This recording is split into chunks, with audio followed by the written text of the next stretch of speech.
असं आहे की आमच्या मासिक सभेत ठरलं होतं की आता याचा आपल्याला बोनस द्यायचा आहे। मी तिथं सुतोवाच केले, सांगितलं की 70 पैसे बोनस आणि 8% डिव्हिडंड।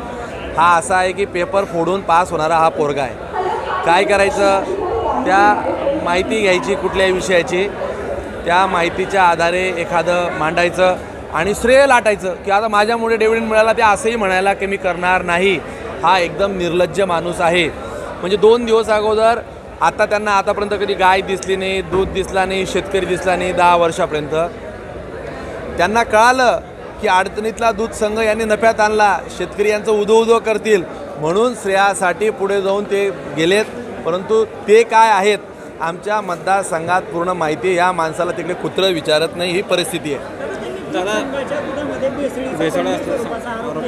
बघा, ज्यांचं रक्त भेसळीचं असेल, आता त्यांच्याविषयी जर सांगायचं म्हटलं तर तुम्हाला सांगतो त्यांचे काय काय आहे। मी याच्यावर सविस्तर पत्रकार परिषदेत सांगतो, पण एका वाक्यात सांगतो।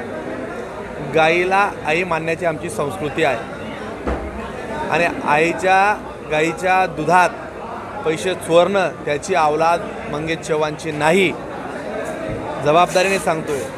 आणि आमच्यावर जो आरोप करतोय उन्मेष पाटील, त्याने गाईची भाड खाल्ली, चाळीसगावला कत्तलखाना उभा राहिला, त्याच्या सर्व परवानग्या त्याने दिल्यात। पैसे कुठे घेतले, कोणाच्या मार्फत घेतले, मी सर्व तुम्हाला सांगणार आहे।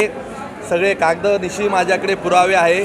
ज्याने गाईची भाड खाल्ली त्याने तरी आम्हाला शिकू नये एवढं सांगतो। सविस्तर पत्रकार परिषदेत सांगेल। पत्रकार परिषदेमध्ये उन्मेष पाटलांनी हा पण मुद्दा मांडला होता की 6000पेक्षा जास्त शेतकरी बँक अकाउंट नसल्यामुळे त्यांना अनुदान मिळत नाही आणि दुसरं जे SNF ज्यांचा कमी फॅट, तर त्यांनाही अनुदान मिळण्यास अडचणी। आता त्याच्यामध्ये क्वालिटी तर द्यावी लागेल। काही लोक जर क्वालिटीचं दूध देणार नाही, त्यांना कसं त्याला अनुदान मिळेल? अनुदान पात्रतेसाठी तर निकष होता।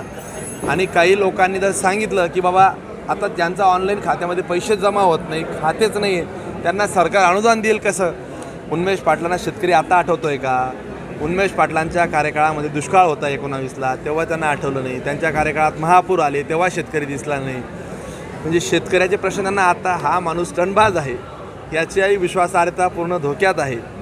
आता फक्त हे 70 दिवस त्याला शेतकरी दिसतील।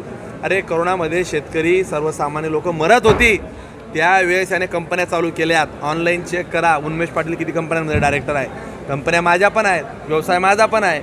परंतु हा माणूस हा सोयीचं राजकारण करतो, कधी बेलगंगेच्या नावाने, कधी गिरण्याच्या नावाने, कधी नारपारच्या नावाने। त्याला फार महत्त्व देण्याची गरज नाही। हा माणूस एकदम बेभरोशाचा आहे, त्याला कुत्रं देखील आमच्याकडे विचारत नाही।